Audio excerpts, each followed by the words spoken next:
ஜெபிப்போம். தெய்வமே சொர்க்கஸ்பிதாவே, இந்த ராத்திரி காலம் ஆண்டவரே உம்மை துதிக்க, உம்மை மகிமைப்படுத்த, உம்மை ஆராதிக்க நீர் கிருபை செய்திருக்கிறதுக்காக ஸ்தோத்திரம். ஆண்டவரே, இந்த காலை வேளையிலிருந்து இதுவரைக்கும் நீர் பாதுகாத்து நடத்தினீரே, அதுக்காக நன்றி. ஆண்டவரே, உம்முடைய நாமத்தை உயர்த்த, உம்முடைய நாமத்தை ஆண்டவரே நாங்கள் தியானிக்க நீர் எங்களுக்கு கிருபை செய்திருக்கிறதுக்காக ஸ்தோத்திரம். ஆண்டவரே, இந்த நாளுகளில் கூடி வந்திருக்கிற ஒரு மக்களுக்காக ஸ்தோத்திரம் அப்பா. எல்லா மக்களும் வாஞ்சையோடு ஆண்டோட வார்த்தைகளை கேட்பதற்காக வந்திருக்கும் போது தெய்வீக பிரசன்னத்தால் இந்த மக்களை நிரப்பி நீர் ஆசீர்வதிக்கிற கிருபைக்காக ஸ்தோத்திரம். ஒரு தெய்வீக கிருபையால், தெய்வீக பிரசன்னத்தால் இந்த மக்கள் தேசத்தில் வளர்ந்து வரப்பட, தேசத்தில் ஆசீர்வதிக்கப்பட நீர் கிருபை செய்ததுக்காக ஸ்தோத்திரம். விசேஷமான வல்லமையால், விசேஷமான கிருபைகளால் நீ நிரப்பி வழி நடத்துத கிருபைக்காக ஸ்தோத்திரம். ஆண்டவரே, இந்த நாளுகளில் அநேக தேவைகளோடு வந்திருக்கிற மக்கள் உண்டு. ஆண்டவரே, கட பிரச்சனையோடு வந்திருக்கிற மக்கள் உண்டு. ஒரு விடுதலை கொண்டு நிரப்ப, சமாதானத்தை கொண்டு நிரப்ப நீர் உண்மையுள்ள தேவனாய் இருக்கிற கிருபைக்காக ஸ்தோத்திரம். இந்த நாளுகளில் ஆண்டவரே, நாங்கள் வசனங்கள் தியானிக்கும் போது, உம்முடைய வார்த்தைகளை கேட்கும் போது நீர் எங்களோடு பேசுவாப்பா. வசனத்தை புரிய, வசனத்தின்படி முன்னாடி நடக்க நீர் கிருபை செய்ததுக்காக ஸ்தோத்திரம். இந்த நாளுகளில் கர்த்தாவே, அநேகாயிரம் மக்கள் இதையுமே இந்த வார்த்தைகளை கேட்க, சுவிசேஷத்தை அறிய, ஆண்டவரே உம்முடைய வார்த்தைகளை கேட்க நீர் கிருபை செய்ததுக்காக ஸ்தோத்திரம். இன்னைக்கு இனியும் வர வேண்டி இருக்கிற மக்களுக்காக ஸ்தோத்திரம். ஆண்டவரே, அவங்களை கூட்டி வருத்துவதற்காக நாங்கள் சோதரிக்கிறேன். எவ்வளவு நேரத்தில் ஆண்டவரே, எத்தனை வேகத்தில் வரப்பட எல்லாரும் வசனத்தை கேட்கப்பட நீர் கிருபை செய்யும். ஆண்டவரே, இந்த நாளுகளில் அப்பா எங்கள் குடும்பங்களில் ஒரு ஆசீர்வாதம் உண்டாக, எங்கள் தேசத்தில் ஒரு ஆசீர்வாதம் உண்டாக நீர் கிருபை செய்ததுக்காக ஸ்தோத்திரம். ஆண்டவரே, வந்திருக்கிற எல்லா பிள்ளைகளையும் உம்முடைய கரத்தில் ஒப்பு கொடுக்கிறேன். நாங்கள் ஆரம்பிக்கிறேன். நீர் எங்களோடு கூட்டுகிறோம். இயேசுவின் நாமத்தில் தரப்பிதாவே, ஆமென், ஆமென். கர்த்தர் நம்மை ஆசீர்வதித்து வழி நடத்துவார். போன நாளுகளில் நாம் 1 கொரிந்தியர், அந்த கொரிந்தியர் சபையை குறித்தும் அந்த கொரிந்தியர் மக்களை குறித்தும் நாம் தியானித்து வருகிறார். இந்த கொரிந்திய தேசம் எப்படிப்பட்ட தேசம் என்றும், அந்த தேசம் அது அநேகம் பிரச்சனைகளால் நிரம்பி இருக்கிறார். வியாபாரத்தில் முந்தினவராயும், அரசியல் நிலையில் முந்தினவராயும் இருக்கிறார் என்று நாம் நேற்று பார்த்திருக்கிறார். இன்னைக்கு நாம் அந்த 1 கொரிந்தியர் 1ஆம் அதிகாரம் 1 9 வரை தான் நாம் அந்த வசனத்தை தியானிக்க போகிறார். எல்லா மக்களும் விசுவாசத்தோட, நம்பிக்கையோட நாம் கர்த்தருக்கு சமூகத்தில் ஆயிருக்கட்டும். அதை வசனம் கேட்கும் போது அந்த வசனம் உங்களை பலப்படுத்துவார். வசனம் உங்களை உயிர் உள்ளதாய் மாற்றுவார். வசனம் உங்களுடைய குடும்பங்களையும் ஆசீர்வதிப்பார். ஹல்லேலூயா. இந்த 1 கொரிந்தியர் அப்போஸ்தலனாகிய பவுல் இந்த நிருபத்தை எழுதுகிறார். அப்போஸ்தலனாகிய பவுல் யாருன்னு நமக்கு எல்லாருக்கும் தெரியும். சபையை ஒடுக்குவதற்காக, சபைக்கு விரோதமாக அநேக மக்களுக்கு, கிறிஸ்தவ மக்களுக்கு, ஆண்டவருடைய பிள்ளைகளுக்கு விரோதமாய் எழும்பின ஒரு மகன். அதை சவுலாய் இருந்தவன், அதை இந்த நாடுகளில் பவுலாய், கர்த்தருடைய பிள்ளைகளை அதை அநேகரை கிறிஸ்துவிലേക്ക് ஆணைக்கிற பிள்ளைகளாய் மாற்றப்பட்டிருக்கிறார். கர்த்தர் பிள்ளைகளை, அப்போஸ்தலனாகிய பவுல் இந்த நிருபத்தை எழுதுவது அந்த கொரிந்தியர் சபைக்காக எழுதப்படுகிறார். கொரிந்தியர் சபைக்காக இந்த நிருபத்தை எழுதுகிறார். நமக்கு தெரியும், அப்போஸ்தலனாகிய பவுல் அது புறஞ்சாதியராயிருந்த அநேக மக்களுக்காக அது சபைகளை, கொரிந்தியர் சபையை ஸ்தாபித்து அந்த இடத்தில் கொரிந்திய மக்களுக்காக, கொரிந்து தேசத்திலே மக்களுக்காக நிருபத்தை எழுதப்படுகிறார். கர்த்தர் பிள்ளைகளை, இந்த நாளுகளில் அது அப்போஸ்தலனாகிய பவுல் அது அநேகம் காரியங்களை, பெரிய காரியங்களை, பெரிய விஷயங்களை நல்ல நிலையில் எடுத்து சொல்லப்படுகிறார். அது சில நேரத்தில் இந்த கொரிந்தியர் சபை அதை சில தவறான நிலையில் போய்கொண்டிருந்திருக்கிறார். நமக்கு தெரியும், இன்னைக்கும் அநேக சபைகள் சபையாயிருக்கிறார், ஆராதனை இருக்கிறார், ஜபம் இருக்கிறார், எல்லா நிலையிலும் அவங்க ஆசீர்வதிக்கப்பட்டிருக்கும். சில உபதேசங்கள், அவங்களுக்கு சில பெருமைகள், அவங்களுக்கு இருக்கிற சில விஷயங்கள் என்ன செய்யும், அவங்களே தவறான நிலைக்கு கொண்டு போகிறார். அதே மாதிரி கொரிந்தியர் சபையிலும், அந்த கொரிந்து சபையிலும் அது அங்கே மக்கள் தவறான நிலையில் போய்கொண்டிருந்திருக்கிறார். அதை தவறான நிலையில் எப்படி போய்கொண்டிருக்கிறார் என்றால், அங்கே நமக்கு பார்க்க முடிகிறார், அந்த சபையிலே மக்களுக்கு பெருமை இருந்திருக்கிறார். அநேக மக்கள் இந்த கொரிந்து சபையில மக்கள் பெருமையோட போய்கொண்டிரு. இன்னைக்கு நமக்கு தெரியும், நம்ம இருக்குத சபைய பெருமையோட பேசும். நம்ம சபைதான் பெருசு, அவங்களோட சபை நல்ல இல்ல, இவங்களோட சபை நல்ல இல்ல, அந்த சபை நல்ல இல்ல, இந்த மாதிரி குறை சொல்லிட்டு இருக்குத சில சாத்தாண்ட பிள்ளைகள் இருக்கிறார். நம்ம கிறிஸ்தவ பிள்ளைகளா இருக்கும், பட் கிறிஸ்தவ மக்களா இருக்கும், ஆண்டோட பிள்ளைன்னு சொல்லும். என்ன கூட கர்த்தருடைய சரீரத்தில் இணைக்கப்பட்ட சபையே நம்ம குறை சொல்லிட்டு இருக்கோம். பார்க்கிற எல்லா சபைகளையும் குறை சொல்லிட்டு இருக்கும். இப்போ நம்ம இந்த நாளுகளில் பெருமை தான் நம்மை அதுக்காக கொண்டு போகுது. பெருமைதான் நம்மை அதுக்காக கொண்டு போகிற. நமக்கு உள்ள இருக்கிற பெருமைகளை நாம் மாற்றி விடட்டும். எத்தனை பேருக்கு புரிகிறார்? இந்த கொரிந்து சபையில் அது பெருமை இருந்திருக்கிறார். அநேக மக்கள் பெருமையோட கடந்து செல்லுகிறார். அதே மாதிரி பாலியல் ஒழுங்கு கேடு அவங்களுடைய சபையில் இருந்திருக்கிறார். கொரிந்து சபையில் அநேக மக்கள் பாலியல் நிலையில் ஒழுங்கு கெட்டவராய் இருந்திருக்கிறார். அப்போ பவுல் எதுக்காக இந்த நிருபத்தை எழுதுகிறார் என்றால், சபையில் இருக்கிற பெருமையான விஷயத்தை மாற்ற வேண்டும் என்றும், கொரிந்தியர் சபையில் இருக்கிற பாலியல் அதை ஒழுங்குகேடு மாற்ற வேண்டும் என்றும் இந்த நிருபத்தை அவர் எழுதுகிறார். ഞാൻ சொல்லுறது எல்லாருக்கும் புரியுது என்று ഞാൻ நினைக்கிறார். இந்த நாளுகளில் கர்த்தருடைய பிள்ளைகளே, நாம் ஆழமாய் கொஞ்சம் கூட நம்ம எப்போது கேட்கிறதை காட்டிலும் கொஞ்சம் கூட ஆழமாய் வசனத்தை படிக்க போகிறார். இதை காட்டிலும் கொஞ்சம் கூட ஆழமாய் சொல்ல முடியும். நம்ம மக்கள் சில பேருக்கு அது புரியாது, அதனால புரியுத மாதிரி நாம் இதை சொல்லுகிறார். இங்கே அது அப்போஸ்தலனாகிய பவுலுக்கு விரோதமாகியும் சில மக்கள் எழும்புகிறார். இந்த கொரிந்து தேசத்திலே மக்கள் அப்போஸ்தலனாகிய பவுலுடைய அப்போஸ்தலனாய் எப்படி இருக்க முடியும், இவர் எப்படி அப்போஸ்தலராய் இருக்க முடியும் சொல்லி கேள்வியை எழுப்பி அப்படியே பின்னாடி வருகிறார். இன்னைக்கு நமக்கு சில ஊழியக்காரை பார்க்கும் போதும் நம்ம மக்கள் சில பேர் இப்படி கேள்வி எழுப்பும், இவன் எப்படி ஊழியம் செய்ய முடியும், இவன் எப்படி ஊழியக்காரனா இருக்க முடியும், இந்த ஆள் எப்படி ஊழியத்துல முன்னாடி வர முடியும் என்றெல்லாம் சில கேள்விகள் நமக்குள்ள வரும். இதே மாதிரி அன்னைக்கு இருந்த மக்கள் கொரிந்து சபையிலும் அப்போஸ்தலனாகிய பவுலுக்கு விரோதமாய் பேச ஆரம்பித்திருக்கிறார். அங்கே சில கேள்விக்குரிய விஷயங்களை எழுப்புகிறார். அதனால அப்போஸ்தலனாகிய பவுல் அங்கே நிறைய நல்ல விஷயங்களை சொல்லி அப்போஸ்தலனாகிய பவுல் என்ன சொல்லுகிறார், ஓரோ அதிகாரத்திலும் அந்த சபைக்கு தேவையான விஷயங்களை எடுத்து சொல்லப்படுகிறார். இங்கே நமக்கு வசனங்களில் நேராய் கடந்து செல்லும் போது அங்கே ரெண்டு விதமாய், அதாவது வசனம் 1-3 வரைக்கும், அதே மாதிரி 4-9 வரைக்கும் இந்த வசனங்களை பிரிக்க முடியும். இப்போ நம்ம 1 கொரிந்தியர் 1 அதிகாரம் അതിന്റെ 1 മുതൽ 3 വരെയുള്ള വസനങ്ങൾ അത് ഒരു கிரீட்டிங்ஸ் ஆகி இருக்கிறார்.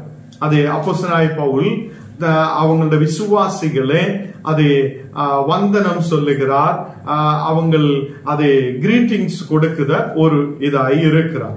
இரண்டாமது அங்க பார்க்கும் போது அந்த இடத்தில் அவர்களின் மீதான அதை கடவுளின் கிருபைக்கு நன்றி செலுத்துதல் ஒரு வசனமாய் இருக்கிறார். அப்போ நமக்கு ஒரு தேங்க்ஸ் கிவிங் வசனமாய் அந்த வசனம், அதாவது 4-9 வரை இருக்கிறார். அப்போ இந்த ரெண்டு ஒரு 1 அதிகாரம் 1-3 9 வரையும் அதை 2ஆ பிரித்து நாம் இப்போ தியானிக்க போகிறோம். கர்த்தருடைய பிள்ளைகளே, இங்கே சரியான முறையில் இந்த மக்கள் சரியான முறையில் பயணம் பண்ணதுக்காக அப்போஸ்தலனாகிய பவுல் இந்த நிருபத்தை எழுதுகிறார். தவறான முறையில் இருக்குத அதை பயன்படுத்தல்கள், தவறான முறையில் இருக்குத சில வேத படனங்கள் நாம் நல்ல நிலையில் புரிந்து கர்த்தர் எப்படி அந்த வசனத்தை கொடுத்திருக்கிறார் என்று புரிந்து நாம் முன்னாடி கடந்து செல்ல வேண்டும் என்று இங்கே அப்போஸ்தலனாகிய பவுல் உணர்த்துகிறார். கர்த்தருடைய பிள்ளைகளே, எதுக்காக இந்த நிருபத்தை எழுதியிருக்கிறார் என்றால், சில மக்கள் தவறான நிலையில் வேதத்தை எடுத்து பயன்படுத்தி இருக்கிறார். இன்னைக்கு நமக்கு பார்த்தோம்னா நம்ம மக்களும் சில பேர் தவறான முறையில் வசனத்தை எடுத்து பயன்படுத்தும், தனிக்கேற்ற மாதிரி வசனத்தை பயன்படுத்தும். அந்த மாதிரி உள்ள சூழ்நிலைகள் மாற்றப்படணும். தவறான முறையில் பயன்படுத்துவதே மாற்றப்படணும். அதே தவறான புரியுதல், அப்ப நமக்கு புரியுத விஷயத்தை நம்ம புரிஞ்ச மாதிரி சொல்லக்கூடாது. இந்த வசனம் எப்படி இருக்கிறார் என்று நாம் புரியணும், எதுக்காக எழுதப்பட்டிருக்கிறார் என்று புரியணும். இந்த வசனம் அன்னைக்கு எதுக்காக குறிப்பிட்ட நிலையில் எழுதப்பட்டிருக்கிறார் என்று புரிந்து நாம் இதே சொல்லப்படணும். அப்போ இங்கே நமக்கு ஒரு புரிதல் இருக்கணும். அதே மாதிரி தவறான முறையில் உள்ள அந்த பயன்படுத்தலும் நாம் மாற்றப்படணும் என்று போல் இங்கே அந்த அப்போஸ்தலனாகிய பவுல் விரும்புகிறார். கர்த்தருடைய பிள்ளைகளே, இந்த நாடுகளில் இந்த நிருபம் எப்போ எழுதியிருக்கிறார் என்று நேற்று நான் சொல்லி இருக்கிறார். AD 52 தான் இந்த நிருபத்தை 1 கொரிந்தியர் எழுதப்பட்டிருக்கிறார். அதாவது யூதர்களுடைய ஃபீஸ்டுக்கு முன்னாடி, அந்த பெந்தெக்கோஸ்து நாளுக்கு முன்னாடியே இந்த அப்போஸ்தலனாகிய பவுல் இந்த நிருபத்தை எழுதி இருக்கிறார். அப்போ இந்த நிருபம் நம்ம படிச்சு வரும்போது அவருடைய 3ஆமத்து மிஷனரி யாத்திரை அவரு பயணம் பண்ணும். நிறைய இப்போ 1ஆமத்து மிஷனரி யாத்திரை, 2ஆமத்து மிஷனரி பயணம், 3ஆமத்து மிஷனரி பயணம். அப்போ இந்த 3ஆமத்து மிஷனரி பயணம் அந்த டைமுகளில் தான் இந்த 1 கொரிந்தியர் எழுதப்பட்டிருக்கிறார். அப்போஸ்தலனாகிய பவுல் அப்போஸ்தலர்கள் 19ஆம் அதிகாரம் 1 - 41 வரை வாசிக்கும் போது நமக்கு அங்கே அந்த விஷயங்களை நமக்கு புரியும். இங்கே இன்னைக்கு நாம் வசனத்துக்குள்ளே கடந்து செல்லலாம். வசனத்துக்குள்ளே கடந்து செல்வதற்காக நாம் ஒரு வசனத்தை வாசிக்கலாம். 1 கொரிந்தியர் 1ஆம் அதிகாரம் അതിന്റെ 9ആമത്തെ വചനം. 1 കൊരിന്ത്യർ 1ആം அதிகாரம் അതിന്റെ 9ആമത്തെ വചനം. தம்முடைய குமாரனும் நம்முடைய கர்த்தருமாகி இருக்கிற இயேசு கிறிஸ்துவினுடைய ஐக்கியமாயிருப்பதற்கு உங்களை அழைத்தவனாய தேவன் உண்மை உள்ளவர். அப்ப இங்கே நமக்கு பார்க்க முடிகிறார், தம்முடைய குமாரனும் தேவனுடைய குமாரனும் நம்முடைய கர்த்தரும் ஆகிய, எத்தனை பேர் நம்பிக்கை வைக்கிறார்? இயேசு கிறிஸ்து நம்முடைய கர்த்தராய் இருக்கிறார். ஹல்லேலூயா. இந்த நாடுகளில் அதே அவருடைய குமாரன், தேவனுடைய குமாரன். நமக்கு தெரியும், இந்த நாடுகளில் நாம் லென்த் நாடுகளாய் கர்த்தருடைய அந்த கஷ்டத்தை குறித்து, பாடுகளை குறித்து, அவர் வந்ததை குறித்து எல்லாம் தியானிக்கிறார். இப்போ இயேசு கிறிஸ்து நமக்காக இந்த உலகத்தில் இறங்கி வந்திருக்கிறார். அவர் தேவனுடைய குமாரனாய் இந்த உலகத்தில் வந்திருக்கிறார். அவர் தேவனுடைய குமாரனும் நம்முடைய கர்த்தருமாயிருக்கிறார். இயேசு கிறிஸ்துவுடைய உடனே ஐக்கியமாயிருப்பதற்கு நாம் யாரோடு கூட ஐக்கியப்படணும்? இயேசுவோடு கூட ஐக்கியப்படணும். நாம் இந்த உலகத்தில் ஏதோ பொருளோடு கூட அல்ல, நாம் இந்த உலகத்தில் ஏதோ செல்வத்தோடு கூட அல்ல, நாம் ஐக்கியப்பட வேண்டது கர்த்தராய் இயேசு கிறிஸ்துவோடு கூட. நாம் நேற்று வசனம் தியானிச்சிருக்கிறார், நம்முடைய குடியிருப்பு இந்த உலகத்தில் அல்ல. ஹல்லேலூயா. நம்முடைய குடியிருப்போ பரலோகத்தில் இருக்கிறார். நம்முடைய குடியிருப்பு எப்பவுமே பரலோகத்தில் இருக்கிறது. கர்த்தருடைய பிள்ளைகளை, இங்கு நாம் பார்க்கும்போது நம்முடைய கர்த்தராகிய இயேசு கிறிஸ்துவுடனே நாம் ஐக்கியமுள்ளவராய் மாற்றப்படுவதற்காக உங்களை அழைத்தவனாய, நான் போய் கர்த்தரை தேடியதல்ல. நீங்க யாராவது போய் கர்த்தரை தேடி இருக்க? நிறைய பேரை நாம் பார்க்கும் போது நம்மவே போய் கர்த்தரை புடிச்சிட்டு வந்த மாதிரிதான் இன்னைக்கு விசுவாசம் இருக்கிறார். நம்ம போய் கர்த்தரை தேடி போய் கண்டுபிடிச்சிருக்கிறார் என்னுள்ள ஒரு நிலையில் தான் நம்ம இருக்கிறோம். அப்படிதான் இயேசுவின் நாமத்தில் எனக்கு அது வேணும், இயேசுவின் நாமத்தில் எனக்கு அந்த வண்டி வேணும், இப்படி எல்லாம் சொல்லி நம்ம ஏதோ ஆண்டவருக்கு அப்படியே ஏதோ பணம் கொடுத்திருக்கிற மாதிரி நம்ம கேட்கும். அப்படியே கேட்கிறார். அப்படி அல்ல. நாம் அப்படியே நம்ம போய் இயேசுவை தேடியதல்ல. அது உங்களை அழைத்தவனாய தேவன். உங்களை அழைத்தா ஒரு தேவன் உண்டு. எத்தனை பேர் நம்பிக்கை வைக்கிறார்? அல்லேலூயா. உங்களை அழைத்தவனாய ஒரு தேவன், உங்களை அழைத்த ஒரு கிறிஸ்து உண்டு. அவனோடு கூட ஐக்கியப்படட்டும், அவனோடு கூட ஐக்கியமாயிருக்கட்டும். நாம் யாரோடு கூட ஐக்கியமாயிருக்கணும்? இயேசு கிறிஸ்துவோடு கூட ஐக்கியமாயிருக்கட்டும். கர்த்தர் பிள்ளைகளே, அங்கே நாம் பார்க்கும்போது அந்த தேவன், அதை அழைத்தவனாய தேவன், அவர் உண்மையுள்ள தேவனாயிருக்கிறது. அழைத்தவர் உண்மையுள்ளவர். ஹல்லேலூயா. எத்தனை பேர் நம்பிக்கை வைக்கிறார்?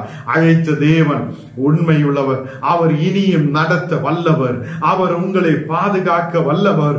அவர் உங்களை வழி நடத்த வல்லவராயிருக்கிறது. அப்போ நம்மை அழைத்தவனாய ஒரு தேவன் உண்டு. நம்மை அழைத்த தேவன் அவர் உண்மையுள்ள தேவனாயிருக்கிறது. அப்போ இந்த வசனம் நமக்கு புரிந்திருக்கும். தம்முடைய குமாரனும் நம்முடைய கர்த்தருமாகிற இயேசு கிறிஸ்துவனுடைய ஐக்கியமாயிருப்பது, இயேசு கிறிஸ்துவனுடனே ஐக்கியமாயிருப்பதற்கு உங்களை அழைத்தவனாய தேவன் உண்மையுள்ள தேவனாயிருக்கிறார். ஹல்லேலூயா. 1 கொரிந்தியர் 1ஆம் அதிகாரம் அதில் 8ஆம் வசனம் இப்போ வாசிக்கலாம். நம்முடைய கர்த்தராகிய இயேசு கிறிஸ்துவின் நாளிலே நீங்கள் குற்றம் சாட்டப்படாதிருக்கிறவர்களாய் இருக்க வேண்டி முடிவு பரியந்தம் அவர் உங்களை ஸ்திரப்படுத்துவார். அங்க சொல்லுகிறார், நீங்க கடைசி வரைக்கும் குற்றமில்லாத இருக்கிறவராய் இருக்கிறதுக்காக நீங்க கடைசி வரைக்கும் எப்படி இருக்கணும்? குற்றமில்லாதவராய் இருக்கணும். நம்ம இன்னைக்கு எல்லாம் என்னன்னா, யாரை பார்த்தாலும் நம்ம குறை சொல்லிட்டே இருக்கோம், குற்றம் சொல்லிட்டே இருக்கோம். அவன் நல்லபடி இருந்தா கூட நம்ம அவனை பார்த்து குறைய சொல்லி அவனையும் பாவியாக்கி பரலோகத்தில் விட மாட்டேன். ஹல்லேலூயா. இந்த நாடுகளில் நாம் யாரையும் குறை சொல்லுதவராய் இருக்கக்கூடாது. கணவன் ஆகட்டும், மனைவி ஆகட்டும், பிள்ளைகள் ஆகட்டும், நாம் குறை சொல்லி அவங்களை பாவத்தில் கொண்டு போக கூடாது. ஹல்லேலூயா. நாம் குற்றமற்றவராய் இருக்கட்டும், எல்லா பாவங்களில் இருந்தும் விலகி நிற்கிறவராய் இருக்கட்டும். என்னன்னா, நான் முன்னாடி சொல்லிய மாதிரி கொரிந்து சபை ரொம்ப பெருமையுள்ள மக்களா இருந்துங்க. அது ஒரு பெருமை என்று சொல்லும் போது ஒரு பெரிய பாவமா இருக்கிறார். பெருமை நம்மை அது தேவனில் இருந்து தூரமாய் கொண்டு போகிறார். அதே மாதிரி இந்த நாடுகளில் அது அநேகம் அது இம்மாராலிட்டி இருந்திருக்கிறார். குறையில்லாதவராய், அது குற்றமற்றவராய் நாம் ஆகியிருக்கட்டும். அதை தேவனுடைய கிருபையை சார்ந்திருக்கிறவராய் நாம் மாற்றப்படட்டும். அதை இந்த நாடுகளில் அது நம்ம வசனத்தில் வேரூனி இருக்கிற, வசனத்தில் நிலந்திருக்கிற பிள்ளைகளாய் நாம் மாற்றப்படட்டும் என்று இங்கே சொல்லப்படுகிறார். அது 6ஆம் வசனம் நாம் வாசிக்கலாம்.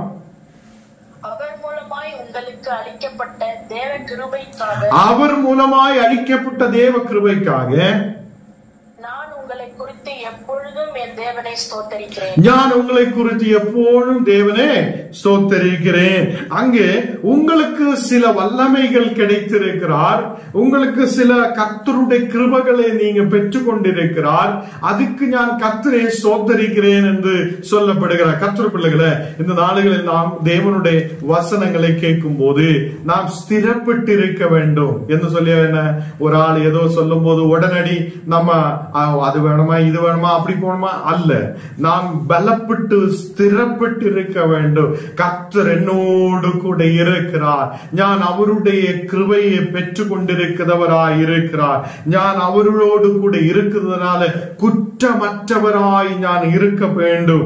நான் கர்த்தரோடு கூட அவருடைய கிருபா வரங்களை, அவருடைய கிருபையை பெற்றுக்கொண்டு, அவருடைய ஞானத்தை பெற்றுக்கொண்டு நான் கர்த்தரோடு கூட இருக்க வேண்டும் வேண்டும் என்று நான் நம்பிக்கை வைக்க வேண்டும். ஹல்லேலூயா. அப்போ இவரு தேவனை துதிக்கிறார். மக்களுக்கு இருக்குதா கிருபைகளை பற்றி, மக்களுக்கு இருக்குதா ஆசீர்வாதத்தை பற்றி தேவனுக்கு அங்கே ஸ்துதிகளை ஏறெடுக்கிறார். அதை தேவன் அந்த கொரிந்தியர் சபைக்கு மேல ஒரு கிருபையை அழித்திருக்கிறார், கிருபையை வைத்திருக்கிறார். அதுக்கு அப்போஸ்தலனாகிய பவுல் நன்றி சொல்லுகிறார். இன்னைக்கு ஞான நீங்களும் நன்றி சொல்லுத மக்களா இருக்கட்டும். தேவன் எங்களுக்கு கிருபையை கொடுத்திருக்கிறார், தேவன் எங்களை அழைத்திருக்கிறார். அந்த அழைத்த தேவன் உண்மையுள்ளவர். ஹல்லேலூயா. அழைத்த தேவன் உண்மையுள்ளவர். அவர் நம்மை நடத்துவார், அவர் நம்மை ஆதரிப்பார், அவர் நம்மை முன்னாடி கொண்டு போகுவார், நமக்கு தேவையான வழிகளை துறப்பார், நம்மை தேசத்தில் அதை நல்லபடி வைக்க அவர் நம்மோடு கூட ஐக்கியப்பட்டிருக்கிறார். ஹல்லேலூயா. கர்த்தருடைய பிள்ளைகளே, இந்த நாடுகளில் நாம் கர்த்தருடைய சாட்சியாக முன்னாடி கடந்து வர வேண்டும். 5ஆம் வசனம் வாசிக்கலாம். நீங்கள் இயேசு கிறிஸ்துவுக்குள்ளாய் எல்லா உபதேசத்திலும், நீங்கள் இயேசு கிறிஸ்துவுக்குள்ளாய் எல்லா உபதேசத்திலும், எல்லா அறிவிலும், மற்றெல்லாவற்றிலும் சம்பூர்ணம் உள்ளவர்களாய், இன்னைக்கு நீங்க சம்பூர்ணம் உள்ளவராய் இருக்கணும். ஹல்லேலூயா. நமக்குள்ள பிரச்சனை என்ன? சம்பூர்ணமாய் இருக்க முடியதில்லை. எல்லா அறிவிலும், எல்லா ஞானத்திலும், கிறிஸ்து கொடுக்கப்பட்ட எல்லா சாட்சியத்திலும் நாம் உண்மையோட சம்பூர்ணமாய் இருக்கிற மக்களாய் இருக்கட்டும். ஹல்லேலூயா. ஒரு சின்ன பிரச்சனை நம்ம குடும்பத்தில் வரும்போதே நான் இனி இயேசுவை ஏற்றுக்கொள்ள மாட்டேன், இனி இயேசுவை பாட மாட்டேன், இயேசுவை துதிக்க மாட்டேன்னு சொல்லி ஓடி விடுவதற்கு அல்ல. நாம் சம்பூர்ணமாய் ஞானத்தை பெற்றவங்களாய் மாற்றப்படணும். சம்பூர்ணமான ஞானத்தை பெற்றவங்களாய், சம்பூர்ணமாய் இருக்கிற மக்களாய், பூர்ணதையுள்ள மக்களாய் நாம் மாற்றப்படணும். ஹல்லேலூயா. இங்கே தேவனுடைய கிருபை நம்மோடு கூட இருக்கணும், அவருடைய அதை ஞானம் நம்மோடு கூட இருக்கணும், அவரில் சாட்சியுள்ள அதை நல்ல சாட்சியுள்ள பிள்ளைகளாய் நாம் மாற்றப்படணும். நமக்கு தெரியும், பாஸ்டர்மாரை பார்க்கும் போது மட்டும் நம்ம எல்லாம் ஓ ஓ ஓ சோதராப்பா, நன்றியப்பா, ஓன்னு சொல்லும். அது பாஸ்டர் கொஞ்சம் தூரமா போயன்னா அங்க பின்ன இங்கிலீஷும் மலையாளமும் தமிழும் எல்லாம் நல்ல நல்ல வார்த்தைகள் வரும். நம்ம என்ன சொல்லுதுன்னா, நமக்கு ஒரு மாற்றம் வேணும், நமக்கு ஒரு மாற்றம் தேவையாயிருக்கிறது. பாஸ்டரை பார்க்கும் போதும் அதே சபையில் வரும்போதும் மட்டுமல்ல, இந்த கிருபை நமக்கு தேவை. எப்போதும் கிருபை இருக்கணும், எப்போதும் நமக்குள்ள கிருபை இருக்கணும்.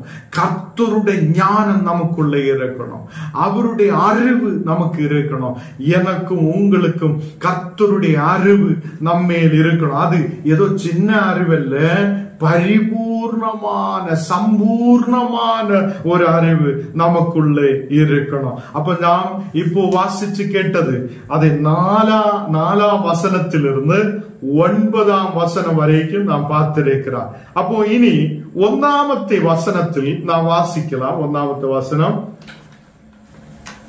தேவனுடைய சித்தத்தினாலே இயேசு கிறிஸ்துவின் அப்போஸ்தலனாகும்படி, தேவனுடைய சித்தத்தாலே இயேசு கிறிஸ்துவின் அப்போஸ்தலனாக அழைக்கப்பட்டார் பவுலும் சகோதரனாகிய சொஸ்தனேயும், அப்போஸ்தலனாகிய பவுலும் சகோதரனாகிய சொஸ்தனேயும் கொரிந்தியரிலே கிறிஸ்து இயேசுவுக்குள் பரிசுத்தமாக்கப்பட்டவர்களையும் பரிசுத்தவான்களாக்கும்படி அழைக்கப்பட்டவர்களுமாய் இருக்கிற, இங்கே பரிசுத்தவான்களுக்கும் கர்த்தரால் அழைக்கப்பட்டவங்களுக்கும் அது அங்கே எழுதப்படுத ஒரு நிரூபமாய் இருக்குது.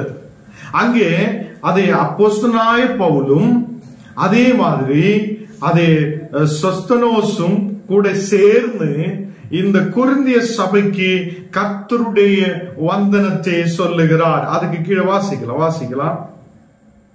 எங்களுக்கும் உங்களுக்கும் ஆண்டவராய் இருக்கிற நம்முடைய கர்த்தராகிய இயேசு கிறிஸ்துவின் நாமத்தை எங்கும் தொழுது கொள்கிற அனைவருக்கும் எழுதுகிறதாவது, உங்களுக்கு கிருபையும் சமாதானமும் உண்டாவதாக என்று சொல்லப்படுகிறார். கர்த்தருடைய பிள்ளைகளே, அங்கே சொல்லப்படுகிறது என்ன?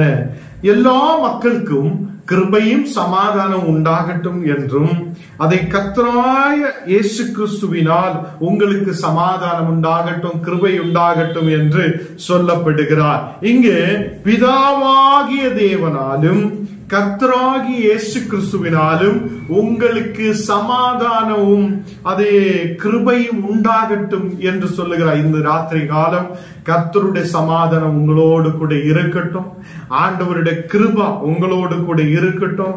இந்த நாடுகளில் கர்த்தருடைய கிருபையால் உங்களை வழி நடத்துவார். நாம் ஜெபிக்கலாம்.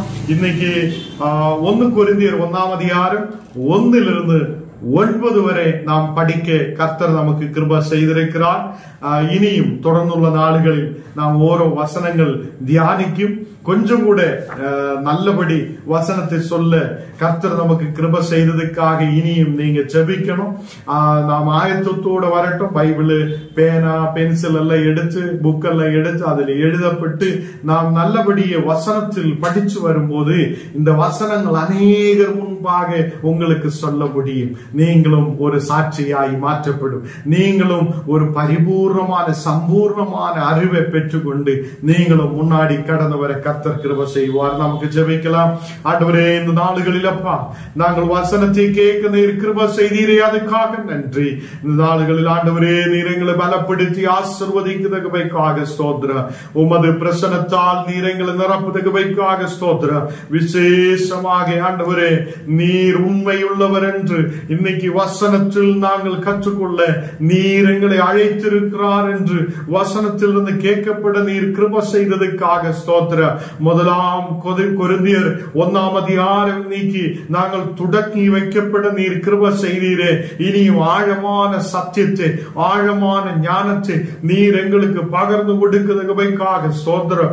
எல்லா மக்களையும் நீர் பலப்படுத்துவதற்காக ஸ்தோத்திரம். ஆண்டவரே, எல்லா மக்களும் வாஞ்சையோட தினமும் தேவ வசனத்தை கேட்க ஓடி வரப்பட நீர் கிருபை செய்ததுக்காக ஸ்தோத்திரம். உமது பிரசன்னம் ஒரு மக்கள் மேல் இறங்கி வரட்டும். ஆண்டவரே, எல்லா மக்கள் மேலும் உமது தெய்வீக கரம் இப்போ தொடுதகவைக்காக ஸ்தோத்திரம். விசேஷமாக ஹாஸ்பிட்டலில் ஆயிருக்கிற அந்த கோபிக்காக ஜெபிக்கிறேன். அவருடைய கால்களின் மேல் இருக்கிற எல்லா பலவீனதைகள் இயேசுவே நீ மாற்றி கொடுத்து ஒரு சௌக்கியத்தை கொண்டு நிரப்பி நீர் ஆசீர்வதிக்கிறதுக்காக ஸ்தோத்திரம். இப்போ ஹாஸ்பிட்டலில் ஆயிருக்கும் போது உமது கரம் தொடப்படட்டும், ஒரு விடுதல் உண்டாகப்படட்டும். ஆபரேஷன்கள் வேணும் என்று சொல்லும் போது ஆண்டவரே நீர் உமது கரம் நீட்டி நீ சௌக்கியப்படுத்ததற்காக ஸ்தோத்திரம். இன்னைக்கு யாரெல்லாம் இங்க கட பிரச்சனையோடு இருக்குதோ எல்லா கட பிரச்சனைகள் இயேசுவின் நாமத்தில் மறையப்படட்டும்.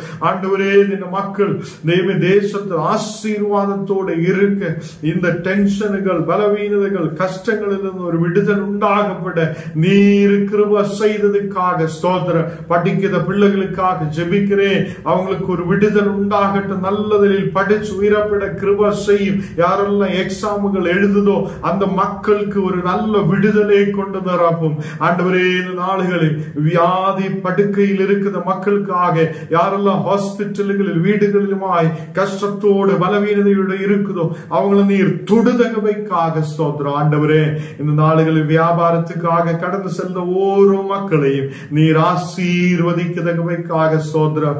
நாலு தினத்தில் யாரெல்லாம் கடந்து போகுதோ வியாபாரத்தில் ஒரு உயர்ச்சி உண்டாகட்டும், நல்ல வெற்றி உண்டாகட்டும். போகுத இடங்களில் எல்லாம் ஆசீர்வாதம் உண்டாகட்டும். இந்த மக்கள் தேசத்தில் செழிப்பான நிலையில் உயர்ந்து வரப்பட ஆசீர்வதிக்கப்பட கிருபை செய்யும். இந்த நாடுகளில் கர்த்தாவே நீ வசனத்தை படிக்க ஆசீர்வாதமாயிருக்க நீர் எங்களுக்கு